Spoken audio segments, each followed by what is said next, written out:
Monsieur le Président, cher Volodymyr, Messieurs les ministres, Messieurs les ambassadeurs, Mesdames et Messieurs, c'est un plaisir et un honneur d'accueillir de nouveau à Paris le Président Volodymyr Zelensky. Merci, cher Volodymyr, d'être là. Et à travers vous, c'est à toute la nation ukrainienne que la France adresse un message d'amitié et de soutien qui est clair et sans ambiguïté. Nous sommes et nous resterons résolument aux côtés de l'Ukraine. Il en va de l'intérêt du continent européen et de notre sécurité. Depuis plus de 3 ans, l'Ukraine mène un combat qui dépasse ses seules frontières. C'est le combat de la liberté contre l'oppression, du droit contre la brutalité. Nous avons en effet changé d'ère et l'agressivité de la Russie ne constitue pas qu'un défi à l'ordre global et à la stabilité du monde. Elle impacte aussi très directement notre sécurité en Europe. Nous sommes depuis quelques semaines dans une phase décisive pour parvenir à mettre un terme à la guerre d'agression de la Russie. Je salue ici l'initiative du président Trump qui vise à aboutir au plus vite à une diminution puis à une cessation des hostilités dans un séquençage qui doit nous aider à parvenir à une paix solide et durable qui garantisse la sécurité de l'Ukraine et la stabilité sur notre continent. Et ces dernières semaines, nous avons très régulièrement échangé avec vous, cher Volodymyr, Monsieur le Président, comme avec le président américain Donald Trump et avec nombre de collègues que nous retrouverons d'ailleurs demain sur ce sujet. À Jeddah, le 11 mars dernier, l'Ukraine a clairement exprimé aux États-Unis son accord pour un cessez-le-feu complet et sans conditions préalables pour une durée de 30 jours, alors même que c'est elle qui est victime de l'agression. Nous attendons le même engagement de la part de la Russie. Ces derniers jours, les États-Unis ont échangé, grâce à l'hospitalité de nos amis saoudiens que je tiens à saluer, avec la Russie et l'Ukraine afin de faire cesser dans un premier temps les frappes sur des infrastructures énergétiques et de travailler à un cessez-le-feu en mer Noire. Ces mesures peuvent constituer un premier pas vers un cessez-le-feu plus large, ouvrant la voie à la construction d'une paix qui garantisse la sécurité de l'Ukraine, même si je constate la volonté aujourd'hui clairement établie par la Russie de réécrire ou de réinterpréter ce qui aurait été discuté ou agréé en listant de nouvelles conditions. Loin de prouver qu'elle veut vraiment la paix, la Russie continue de fait, jour après jour, de frapper intensément le territoire ukrainien, y compris des cibles civiles. Ces frappes, nous les condamnons et elles doivent absolument cesser. Au total, là où vous avez su, Monsieur le Président, prendre le risque de la paix en proposant et en acceptant ce cessez-le-feu de 30 jours en air, mer et sur les infrastructures civiles, à date, la Russie n'a apporté aucune réponse solide et par ses actes, elle a montré sa volonté de guerre et de continuer l'agression. Nous avons pris des décisions importantes lors du dernier Conseil européen et l'approche de la paix par la force est celle que nous continuons à poursuivre.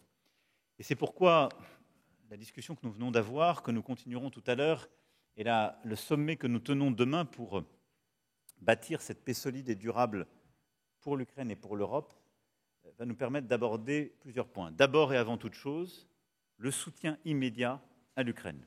Nous devons le poursuivre. Il est nécessaire pour continuer la résistance. Et j'ai pu annoncer aujourd'hui 2 milliards d'euros supplémentaires de soutien de la France sur le plan militaire à l'Ukraine. La France, depuis le début, vous le savez, apporte des capacités qui répondent aux besoins prioritaires des forces armées ukrainiennes. Et nous avons préparé une aide supplémentaire avec des missiles anti-chars Milan, des moyens de défense aérienne comme des missiles Mika qui équipent les Mirages qui ont été livrés ou encore des missiles de défense solaire Mistral. Pour tenir sur le front, les armées ukrainiennes recevront également des blindés VAM, des chars AMX-10RC, mais également de nombreuses munitions, dont certaines téléopérées ou des drones. Et nous avons aussi avancé sur les coopérations en matière satellitaire ou d'intelligence.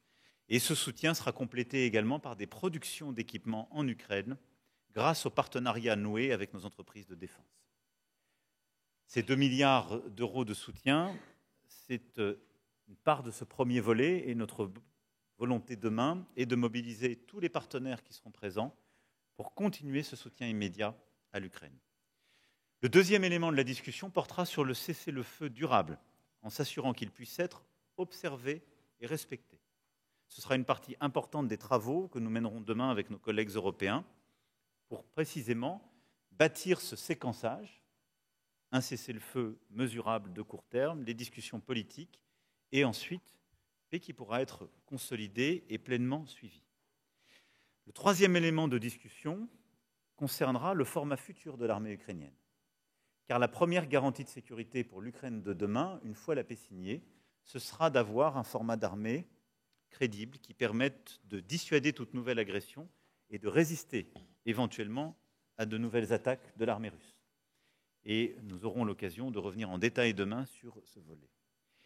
Le quatrième élément, ce seront les forces de garantie dans le cadre d'un accord de paix, non pas sur la ligne de front, mais en deuxième rideau, comme une réserve stratégique, si l'on peut dire, pour aider à dissuader toute nouvelle agression russe, là aussi. Les travaux des chefs d'état-major ces dernières semaines ont permis de progresser sur la planification de propositions d'options solides. Ce sera aussi une part des discussions de demain. Tels seront les 4 éléments qui structureront nos échanges demain et dont l'objectif, vous le voyez bien, est de permettre à l'Ukraine de maintenir la situation sur le terrain et de résister à l'agression russe, mais aussi de construire les éléments crédibles de cette paix durable que nous appelons de nos vœux, quelle que soit l'évolution des discussions. En tout cas, je veux ici le redire avec force, la France poursuivra son engagement. Elle le fera en soutien des efforts américains, en concertation avec ses partenaires européens et alliés, et avec une détermination qui ne faiblira pas. Nous avons toutes ces dernières semaines, je l'ai dit, échangé en permanence avec le président Zelensky, j'ai échangé quasiment quotidiennement avec le président Trump aussi, et nous avons mené un travail très étroit avec nos partenaires britanniques, avec qui le travail s'est fait main dans la main, et avec aussi nos principaux partenaires européens, qui seront présents autour de nous demain. Je veux être très clair ce soir, la Russie ne saurait avoir un droit de regard sur le soutien que nous apportons et que nous apporterons à l'Ukraine, ni ne saurait dicter les conditions de cette paix durable. Parce qu'il en va de la souveraineté de l'Ukraine et parce qu'il en va de la sécurité de tous les Européens. Monsieur le Président, cher Volodymyr, vous recevoir ce soir est à nouveau pour nous un privilège. Vous incarnez la résistance d'un peuple qui refuse de plier face à l'inacceptable, face à la force brute ou au fait accompli. Et cette résistance force le respect de tous les Européens. Elle force le respect des Françaises et des Français, parce que nous savons aussi que c'est de notre sécurité dont il s'agit.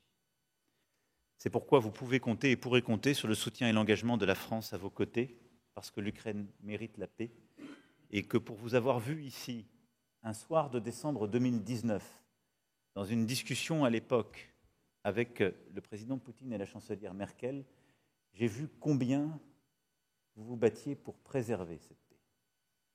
Et je ne laisserai réécrire aucunement l'histoire par certains. Il n'y a qu'un agresseur, et il n'y a qu'un résistant. L'agresseur, c'est la Russie. Le résistant, c'est vous. Et les Européens, comme les Américains, n'ont pas d'autre choix que celui de leur histoire, du respect du droit international et du respect de leur propre sécurité. Merci d'être là, et nous serons là aussi.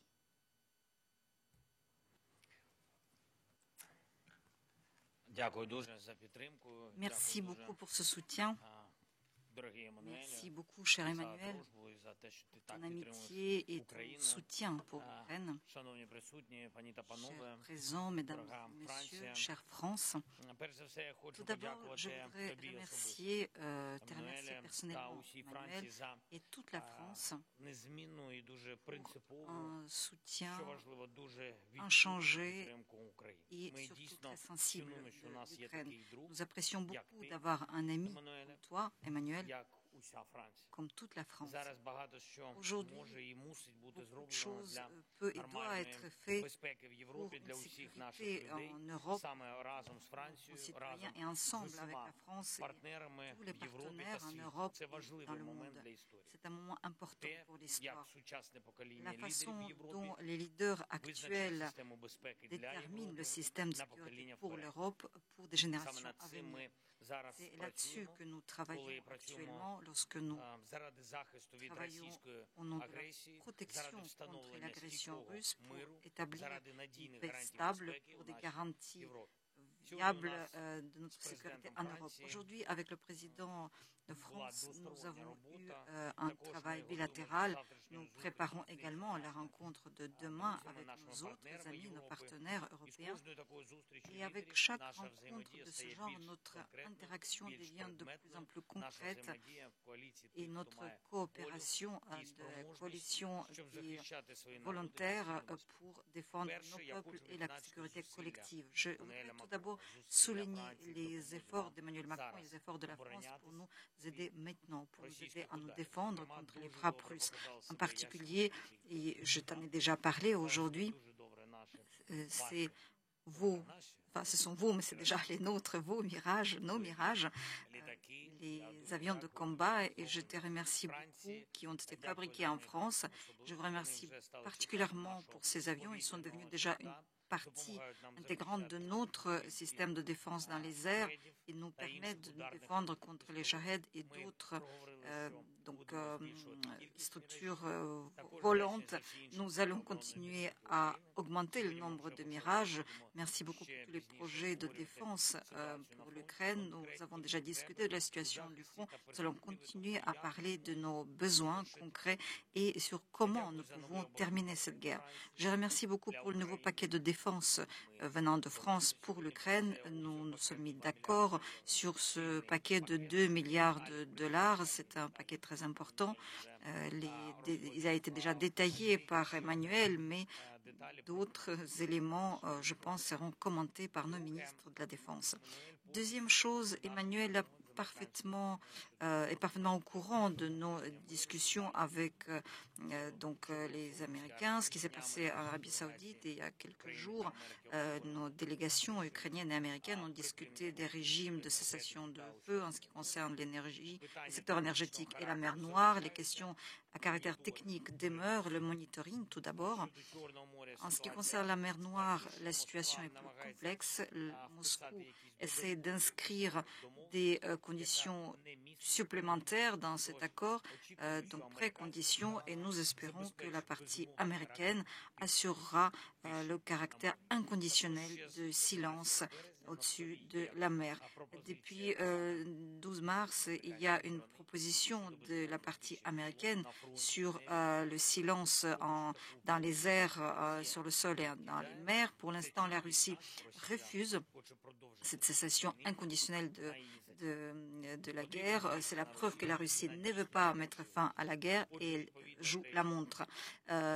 Donc il faut continuer à maintenir la pression sur la Russie. Ce n'est pas le moment de l'affaiblir ou d'affaiblir notre unité. Nous avons besoin davantage de mesures concertées pour assurer la paix juste, stable. Les sanctions à l'encontre de la Russie doivent rester en vigueur et doivent se renforcer tant que l'occupation russe durera. Chaque frappe de la Russie, toute tentative de la Russie de faire durer la guerre demande une réponse. Et cette réponse ne pourra être qu'une nouvelle pression, de nouvelles sanctions. En Moscou, on ne comprend pas d'autre langage que le langage de la force. C'est un fait. Par conséquent, l'Europe, les États-Unis, le monde entier a besoin d'avoir suffisamment de force pour se défendre et défendre les intérêts de la paix. Je remercie et je suis reconnaissant à toutes les personnes en Europe qui nous aident, nous les Ukrainiens, l'Ukraine, dans la défense pour obtenir la stabilité, la prévisibilité de notre potentiel de défense. C'est important que chaque pays européen puisse développer son potentiel de défense, la base scientifique, la composante technologique dans la défense. Plus de choses seront produites en Europe, plus calme sera notre vie en Europe. Je remercie tous les pays pour leurs investissements dans l'industrie de défense en Ukraine, pour la coproduction avec notre complexe militaire industriel. Nous avons déjà discuté avec Emmanuel comment ensemble nous pourrons augmenter notre production, notre force industrielle. Cela concerne différentes choses, à partir de forces de défense antiaérienne jusqu'à l'artillerie. Nous avons chargé le ministère de la Défense détailler ces questions et d'assurer leur exécution. Bien sûr, nous comptons et nous misons sur la diplomatie, mais seule la diplomatie basée sur la force peut être forte de tous les partenaires. Et c'est ça le sens de notre travail, de la rencontre de demain. Nous attendons des décisions nouvelles et fortes. Il est temps de passer vers un contenu fort de nos discussions quant aux garanties de sécurité et la présence en Ukraine d'un contingent de nos partenaires. Il y a des questions concrètes en ce qui concerne le contingent, la participation des partenaires qui pourraient être réglées demain, en tout cas sera discuté. Et aujourd'hui, avec le président français, nous avons décidé de charger nos représentants militaires de se réunir et ensemble avec les partenaires de travailler sur certaines questions concrètes. Je remercie tous ceux qui nous aident. En particulier, je voudrais encore une fois te remercier, cher Emmanuel, pour ton soutien personnel. Je vous remercie. Merci la France. Gloire à l'Ukraine. Nous passons désormais aux questions. Bonsoir, messieurs les présidents. Une question au président Zelensky. Bonsoir, monsieur le président. Une question sur ce que vous attendez demain des Européens comme force de réassurance pour assurer la sécurité de l'Ukraine et éventuellement une capacité d'assurer que le cessez-le-feu soit respecté. L'un de vos conseillers a dit aujourd'hui, à Paris, nous ne voulons pas de force de maintien de la paix, nous voulons des soldats qui soient prêts à faire la guerre, prêts à combattre. Alors qu'attendez-vous précisément de cette force? Quel type de soldats voulez-vous et pourquoi faire? Est-ce que vous avez confiance, par ailleurs, dans la parole des États-Unis et dans le soutien américain? Et est-ce que l'Ukraine peut continuer à faire la guerre et à résister sans le soutien militaire des Américains? Et une question pour le président Emmanuel Macron. Monsieur le Président, vous avez vous aussi parlé de force de réassurance. Que dites-vous à ce conseiller ukrainien qui dit « Nous ne voulons pas de force de maintien de la paix, nous voulons des soldats prêts à se battre ». Quelle force envisagez-vous pour l'Ukraine? Est-ce que c'est une force de maintien de la paix? Est-ce que c'est une force combattante?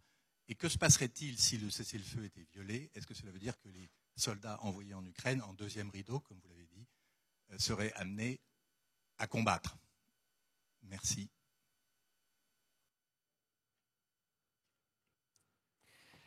Je vous remercie. On m'a dit qu'il y aurait une question. Là, j'en ai entendu 3 ou 4 en une question. Ce que nous attendons demain, en principe, Emmanuel a dit déjà notre agenda que je soutiens entièrement. Il y a une question de renforcement de l'Ukraine aujourd'hui, mais aussi renforcement de l'Ukraine demain. En ce qui concerne demain, je ne vais pas en parler aujourd'hui, car il s'agit des paquets séparés, une stratégie de soutien de chaque partenaire et pour quel détail sera rendu public, nous pourrons communiquer là-dessus. En ce qui concerne le soutien de l'Ukraine et les garanties de sécurité, demain nous allons discuter de certaines questions. Nos représentants de nos états-majors ont travaillé pendant tout ce temps, pendant quelques semaines, ils ont discuté des contingents, de leur format, qu'est-ce qui peut être fait, quelle quantité, etc. Et ce qui est possible de faire et ce qui est impossible de faire.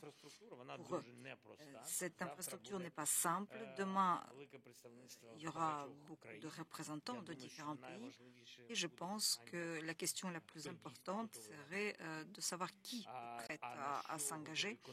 Et donc, je ne peux pas dire pour l'instant, il est trop tôt de parler de ce qu'accepteraient de faire les contingents. Je suis étonnée qu'un de mes conseillers qui a constamment en contact avec vous, j'aimerais bien savoir de qui il s'agit.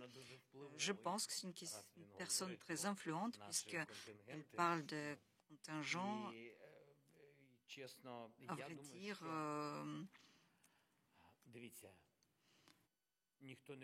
personne ne veut prolonger cette guerre.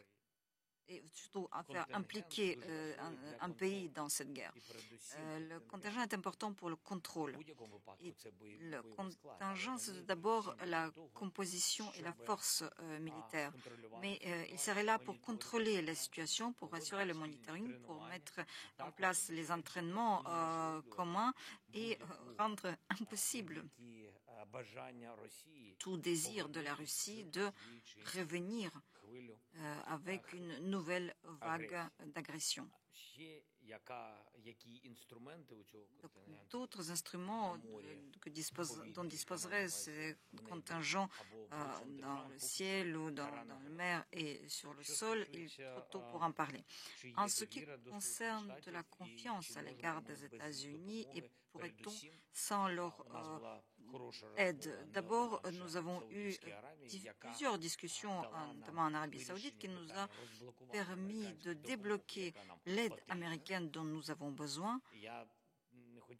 Je ne voudrais pas parler de pourcentage de nos besoins. Nous en avons besoin. Donc, chaque demi-% est important lorsqu'on se bat pour son indépendance contre l'agresseur russe. La deuxième question, en ce qui concerne l'échange des renseignements, nous en avons besoin pour défendre en premier lieu nos populations civiles contre les frappes sur l'énergie, sur les infrastructures civiles, et donc l'échange de ces informations sont également importantes pour nos forces armées. Donc, ces choses-là ont été débloquées. Nous avons fait des pas importants. Le président américain a débloqué. Nous sommes reconnaissants à la partie américaine de cela.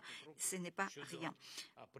Ensuite, en ce qui concerne la cessation de feu, nous en avons déjà parlé beaucoup aujourd'hui. Nous espérons et nous croyons que l'Amérique aura suffisamment de force d'obliger Poutine à un cessez-le-feu inconditionnel. Je vous remercie. Bien. La Russie veut quoi? Conquérir le maximum de territoires en Ukraine. L'Ukraine veut quoi? Les libérer. Notre souhait, c'est qu'une paix solide et durable se fasse. Est-ce que la question territoriale sera intégralement réglée? Ça fera partie de la discussion, mais elle sera très difficile. Et donc, il y aura immanquablement, à l'issue de cette discussion, une ligne de front, avec des territoires occupés. Cette situation, nous la connaissons. Face à cette situation, il faut qu'il y ait un mécanisme qui permette de garantir la non-violation de ce cessez-le-feu. En tout cas, qui permette d'observer les choses. Alors, soit c'est un mécanisme ad hoc, et par les observations satellitaires, on sait dire qui fait quoi. Soit, je vous rappelle, c'est ce qui a prévalu entre 2014 et 2022, ce fut l'OSCE qui était chargé de regarder les violations. Ça n'est aujourd'hui pas le souhait du président. On en parlera en détail demain avec les partenaires, mais ça peut être une option. Ça peut être aussi un mandat des Nations Unies qui déploierait à ce moment-là des troupes de maintien de la paix, avec une opération ad hoc. Ça n'est pas cela dont on parle quand on parle de garantie de sécurité. Et il faut faire ce distinguo parce que sinon la confusion s'installe à chaque fois. Sur la ligne de front, ce ne seront pas des troupes européennes qui seront déployées. Sur la ligne de front, qui sera l'une des résultantes de l'accord de discussion, il y aura les belligérants d'hier des deux côtés, donc il y aura d'un côté les armées russes, de l'autre côté les armées ukrainiennes. Et ça fera partie des discussions, dès qu'un cessez-le-feu provisoire sera décidé, ça fera partie des discussions pour une paix durable, de savoir quel est le mécanisme potentiellement de maintien de la paix, de suivi ou de surveillance. On en parlera demain. Ce n'est pas à nous de le préempter, c'est à nous d'apporter de la rassurance là-dessus et peut-être un cadre et un soutien si le choix qui est fait par l'Ukraine est celui des Nations Unies. Mais ça, c'est le cadre d'opérations de maintien de la paix éventuellement et de ce qui se passe sur la ligne de front.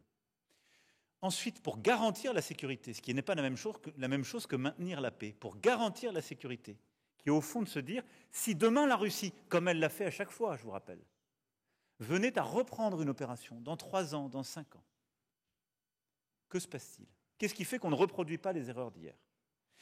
Première chose, le format de l'armée ukrainienne. C'est la première chose. Pourquoi? Parce que c'est aujourd'hui, de fait, la plus grande armée d'Europe. Et donc, tout le travail qu'on a commencé, qu'on va poursuivre, c'est de se dire quel est le format d'armée ukrainienne et quelles sont les capacités dans la main de cette armée ukrainienne qui lui permet de dissuader une nouvelle agression russe ou de résister à celle-ci. Et donc là, c'est un travail à la fois militaire, programmation, de formation capacitaire et de soutien dans la durée à cette armée des Européens, parce qu'en quelque sorte, elle est l'avant-garde de notre sécurité collective. Ça, c'est le premier levier de la garantie de sécurité que j'ai bien distingué d'une opération de maintien de la paix. Et ensuite, ce sur quoi on travaille, pour donner aussi des cartes à nos amis ukrainiens, ce sont d'autres formes de garantie de sécurité en soutien, ces fameuses forces de garantie ou de réassurance. Qu'est-ce que ça veut dire? Ça veut dire que des forces européennes, sur une base, sur des choix nationaux, pourraient être amenées, et ça fait partie de la discussion, on donne notre disponibilité. Ça dépend des discussions qu'il y aura, mais c'est une carte à la main du président. Pourraient être amenées à tenir des positions dans la zone de paix, en territoire ukrainien. Et donc le but de ces forces armées ne serait ni d'être sur la ligne de front, ni d'être engagées au premier jour face aux forces russes, mais d'être des forces qui dissuadent là aussi les Russes de réattaquer et qui, en tenant des villes importantes, des bases stratégiques, marquent un soutien clair de plusieurs gouvernements européens et alliés. 2, permet d'avoir peut-être des soutiens logistiques ou de la formation sur sol aussi ukrainien. Et 3, indique très clairement que s'il y avait une agression généralisée à nouveau contre le sol ukrainien, ces armées seraient de fait attaquées. Et ensuite, c'est le cadre d'engagement qui est toujours le nôtre. Nous avons des soldats qui, quand ils s'engagent et sont déployés, sont là pour réagir et répondre aux décisions du chef des armées. Et s'ils sont dans une situation de conflit, d'y répondre. Et je ne vois pas pourquoi on se poserait des questions sur l'Ukraine qu'on ne s'est jamais posé ailleurs quand on a été déployé à bien des égards dans un cadre qui est clair. Donc on n'est pas sur le front, on n'est pas pour aller se battre, mais on est là pour garantir une paix durable. C'est une approche pacifiste. Et les seuls qui déclencheraient à ce moment-là un conflit, une situation belliqueuse, ce seraient les Russes s'ils décidaient une nouvelle fois de lancer une agression. Voilà le cadre strict sur lequel nous sommes en train d'avancer. C'est un texte franco-britannique. Il y a eu tout un travail qui a été fait par les chefs d'état-major à Londres, à Paris, et sur lequel on va poursuivre. Voilà la clarification entre ces différentes missions et ce sur quoi nous serions engagés. En vérité, ce sont des cartes qui sont aussi à la main des Européens et des Ukrainiens dans une négociation qui, à un moment, va arriver.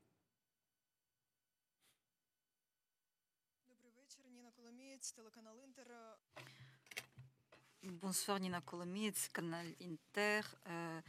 Selon les résultats des pourparlers que le Kremlin a rendus publics, on voit que Moscou essaie de pousser la levée des sanctions contre les conditions de sécurité en mer Noire. Trump a déclaré qu'il allait étudier cette proposition. Monsieur le Président Macron, vous et vos collègues européens, que pensez-vous de ces exigences russes? Avez-vous discuté de cet aspect avec le président Trump, puisque vous avez dit que vous avez des contacts étroits avec eux? Et quelle est la position de votre État quant à cette exigence de la Russie?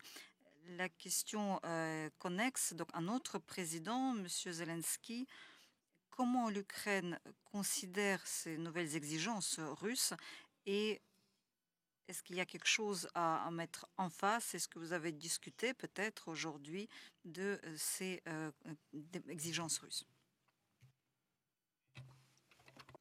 Bon, d'abord, ces derniers jours, on a dit tout et n'importe quoi sur la mer Noire. Ceux qui ont fait de la mer Noire un théâtre de bataille, qui ont fragilisé les routes du commerce international, et en particulier pour alimenter l'Afrique ou ailleurs, ce sont les Russes, les seuls. À plusieurs reprises, nous avons dégagé des chemins de paix, des routes céréalières, avec un engagement que je veux saluer ces dernières années de la Turquie, qui a un rôle tout particulier quand il s'agit de la mer Noire, de par les traités internationaux. Mais quand j'entends que ce seraient les Européens ou d'autres qui auraient une responsabilité sur ce qui s'est passé en mer Noire, c'est une drôle de façon de réécrire l'histoire.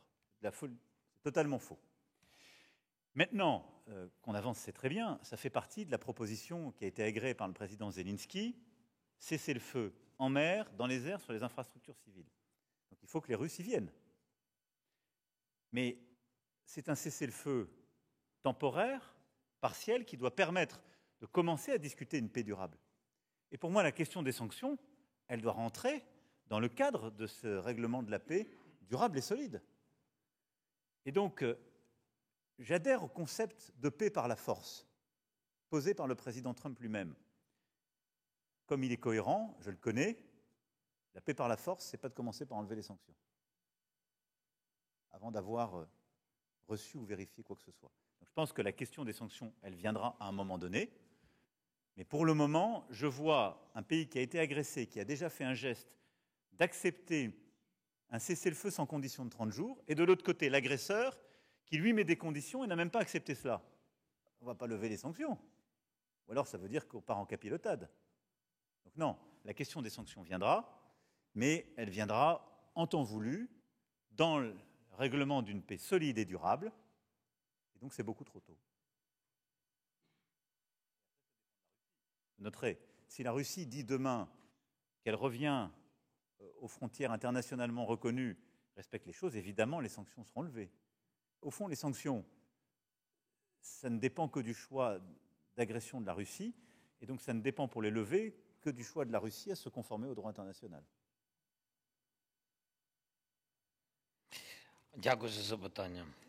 Merci pour votre question. Nous considérons que pour l'instant, il est trop tôt d'affaiblir les sanctions, de les relâcher. Nous en avons discuté avec tous nos partenaires, y compris les États-Unis. Nous avons également discuté avec les pays d'Asie. Nous avons parlé avec l'Union européenne pour qu'au contraire, on prépare de nouveaux paquets de sanctions tant que la Russie ne veut pas finir cette guerre. On a besoin de ces nouveaux paquets tant qu'ils ne veulent pas finir la guerre. Et la levée des sanctions, c'est une étape suivante. C'est notre avis. Dans l'agenda de nos rencontres avec les Américains en Arabie Saoudite, il n'y a pas eu de question de sanctions. Et c'est ce qu'a dit Emmanuel. Donc, c'était une rencontre dans un pays, mais nous avons vu 3 déclarations. Donc, il n'est pas facile de démêler les choses, mais dans notre agenda bilatéral, nous avons soulevé les questions de cesser le feu dans le ciel et dans les mers, l'échange des prisonniers civils et militaires et les enfants, donc le retour des enfants. Nous avons également parlé de cessation de toute frappe sur toute structure civile et les partenaires américains semblaient nous soutenir, mais après, nous n'avons pas, donc ils n'ont pas reçu le soutien de la partie russe dans ces questions. Donc c'est la raison pour laquelle la question des sanctions pour nous en Arabie Saoudite n'a pas été soulevée. Et donc pour nous, ça veut dire que quelqu'un a parlé de quelque chose, ça ne nous concerne pas. Merci.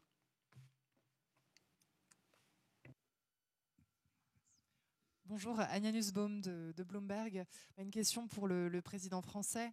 Vous avez évoqué donc un nouveau package de 2 milliards. Est-ce que vous pouvez nous dire en quoi il consiste et à quelle échéance il sera disponible?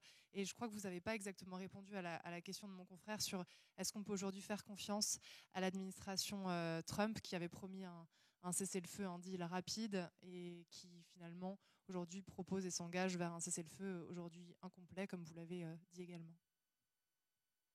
Alors, d'abord, je ne ferai pas de procès d'intention. Je pense que l'administration américaine a engagé des discussions et que tout ce qui permet de contribuer à une paix, à condition qu'elle soit, encore une fois, solide et durable, est bon. Moi, j'attends la fin de la négociation. Et surtout, nous avons notre rôle à y jouer. C'est tout le travail utile qu'on fait depuis plusieurs semaines. D'abord par le contact permanent que nous avons avec les Américains, pour que les conditions de sécurité dans la durée des Ukrainiens soient prises en compte et que les nôtres aussi soient prises en compte. Et ensuite, pour nous, faire tout notre travail, parce que, quoi qu'il arrive, on a, c'est les quatre éléments que je vous ai détaillés et qui seront au cœur des échanges de demain. Mais on doit continuer aussi longtemps qu'il n'y a pas de cessez-le-feu à soutenir l'Ukraine dans sa résistance. On doit véritablement travailler chaque détail du cessez-le-feu et de son respect, qu'il soit temporaire et après quand ce sera la paix durable, et on doit bâtir ces garanties de sécurité. Donc on est au travail, et il est trop tôt pour répondre à cette question de manière définitive. On est au travail, on est engagé, on fait part de nos exigences, et on avance. Mais je pense que tout ce qui permet d'aller vers la paix est une bonne chose, donc je ne ferai pas de procès d'intention à qui que ce soit. Pour ce qui est des 2 milliards, les ministres pourront les détailler, mais je vous ai déjà donné une partie de capacité. Nous avons des capacités qui sont disponibles dans nos stocks et qui sont encore délivrables, et ceci parce que nous avons aussi en permanence des matériaux qu'on rachète à travers notre loi de programmation militaire. C'est exactement ce qu'on a fait par exemple avec les Mirages. On accélère le renouvellement. Et donc tout ce qu'on rend disponible, on le propose dans les catégories qui sont utiles à nos partenaires ukrainiens. Et parce que ces 3 dernières années, on a acquis une intimité, on sait ce qui est utile, ce qui marche sur le combat. Et donc, on a un premier bloc, pour quelques centaines de millions, de capacités qui sont en stock, qu'on peut livrer très vite. On a ensuite toutes des capacités, c'est-à-dire des véhicules blindés, c'est-à-dire des missiles, c'est-à-dire des Césars, qui sont là des choses qu'on fait produire par nos industriels et qu'on achète. Et donc ça fait partie de ce mécanisme d'économie de guerre. Et donc ça, ce sont des choses qui sont livrées. Certaines sont en train d'être prêtes, d'autres vont arriver dans les semaines à venir. Et donc on a un calendrier, on priorise selon les besoins. Et puis après, on a des capacités d'observation satellitaire ou autres qui font partie de cet ensemble. Et puis enfin, on a des coproductions, c'est-à-dire qu'on finance avec cette enveloppe pour partie des coproductions de drones, d'instruments qui sont utiles. Et pour accélérer les délais, là aussi les ministres regardent ça de manière très fine, et bien de permettre à nos industriels d'aller coproduire avec des partenaires ukrainiens, ce qui permet d'aller parfois beaucoup plus vite, de réduire les coûts et d'être au plus près du théâtre d'opération. Donc voilà les catégories qu'il y a dans ces 2 milliards d'euros qui ont été valorisés.